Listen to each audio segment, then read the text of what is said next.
you got to do is put in a little bit of time and be able to listen. Always wanting to preface, if it's necessary, tonight is definitely an adult show. Not going to say anything that is inappropriate, but this is definitely, not for the kiddies to be hearing. This is definitely going to be an adult conversation for us. One of the reasons why it's on at the time that it is. Okay. So let me talk about my purpose, my ultimate goal in all of this.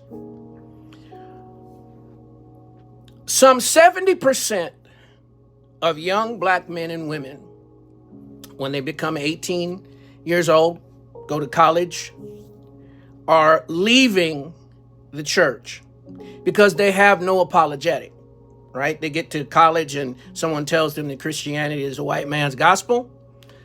They don't have a defense for that. They know about Daniel in the lion's den and some of those kinds of things, but they don't have a true defense, understanding black biblical history, understanding their connection to history. And so ultimately, my goal is truth so that we have the opportunity to save some. So yeah, we're going to deal with the Israel-Palestine conflict, but at the same time, kind of not really behind the scenes, but at the same time, what I'm after is, you'll see why I'm saying all this. What I'm after is bringing the truth out so that everybody knows, past, present, how do we get here? How do we get to this conflict? What's really, really going on? And then as that first illustration shows, when we know, we have to teach, because for sure, young black men have all kinds of distractions all the time that are going on in their lives. So let's dive on in, and that little piece, I promise you, will make sense to you. Got a conflict going on right now, war going on right now. And where did all of this come from? What's the issue that has created this? I mean, we do want harmony. We do want love, right? We want we want there to be peace, right?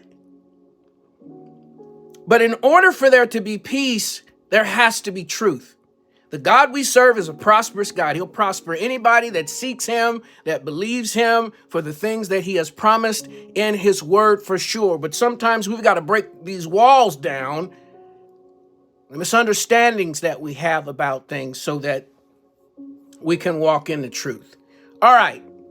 I hope the kiddies are away and not in front of you. It's a very short video I'm going to show you, and then we're going to start diving real deep. Let's watch this and we'll talk on the other side. Of Gaza City, amidst chaos and fear, a tragic event unfolded. A grandmother holding her grandchild, waving a white flag, became a victim of the very violence she sought to escape. Hala Rashid Abdulhadi, a respected teacher and a beloved family member, walked with hope for safety, but in an instant, that hope was shattered. So we've been having these incidents over and over again, these white flag incidents. Matter of fact, just a few days ago, there were 3 Israelis that had escaped, that were being held, had white flags, and got killed. There's been several of them. I have another video that I'll be showing you on this. So now let's do this historical piece. Strap yourself in. Who are the Ashkenazi Jews? Who are they? Many people have gotten in trouble for the things that I'm about to show you, but I'm going to show you boldly. Matter of fact, I'm going to be off camera for a bit. Who are they? Where did they come from? What is their history? Is there something we can prove by science? Something we can prove by scripture? Or both? Who are they? Are they the original Jews? Well, if we look at the table of nations, in Genesis chapter 10, Noah had 3 sons. And you'll see there on the chart, the first one is Japheth or Japheth, Ham, and Shem. Shem is where we get, and I'll be reading it again, there's redundancy in this on purpose because we're making some paradigm shifts here. You're getting information that is different from what's been drilled into your head. Shem is where we get the word Semite. You have to be a descendant of Shem in order to be a Semite. You have to be a descendant of Shem in order for someone to be anti-Semitic. Now, don't worry. I'm not going to deny the Holocaust and all of the atrocities that happened to these precious people. But right now, we're looking at the genealogical line that eventually is going to lead to Jesus, who the Ashkenaz say that they are connected to. So look at the chart, and you see Japheth is there. That's the first one. Under his first son, Gomer, the name right below that is Ashkenaz. Not over in Shem's line, but under Japheth. Ashkenaz. Are you with me so far? So, and we're gonna work with this. So let me read this to you. This is actually something that was put out by Jewish people. Sometimes I don't think they realize, I don't know. Anyway, let me save that one. The name Semite comes from Shem, right?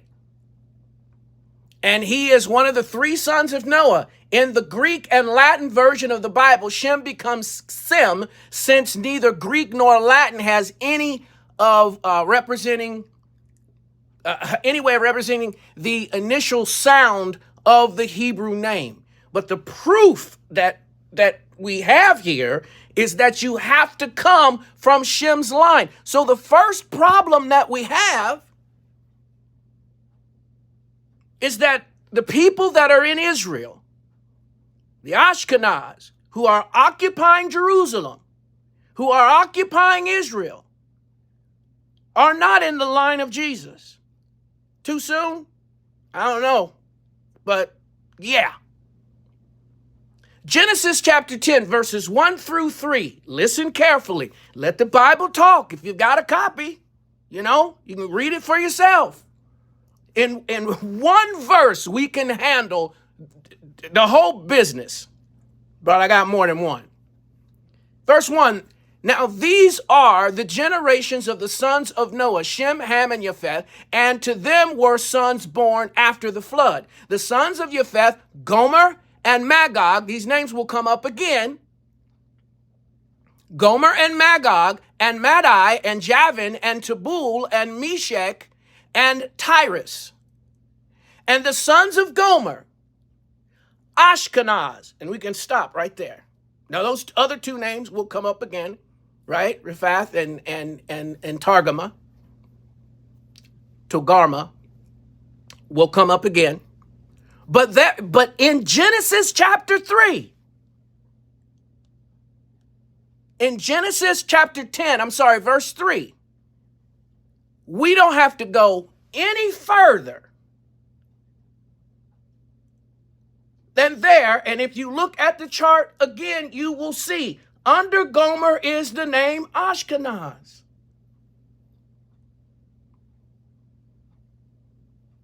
Sometimes it baffles me to a degree why something this easy to find has not been found before or made very clear. I've had people making comments on YouTube wanting to discuss or refute or whatever the things that I am saying, and we got to get past just this verse. This isn't the only one. This isn't the only thing I'm going to show you. But clearly, if we're looking at the table of nations, if we're tracing them, The Ashkenaz who occupy Jerusalem, who occupy Israel, are not descendants of Jesus, are not connected to David. I'm going to show you a verse in a moment that shows you exactly where they were. Because there's also discussions that come up about, their blood is mixed with this and that and all that. I can show you exactly where they were. It's really, to me, I went through a whole process in order to change my mind. So I'm not suggesting that overnight, when you've been conditioned to think a particular way, that it just goes away. But it's still simplistic, even though it requires some rethinking. It's not hard to find, okay? So, yeah, it's not hard to find. Not hard to find. So let's go a little bit further. I want to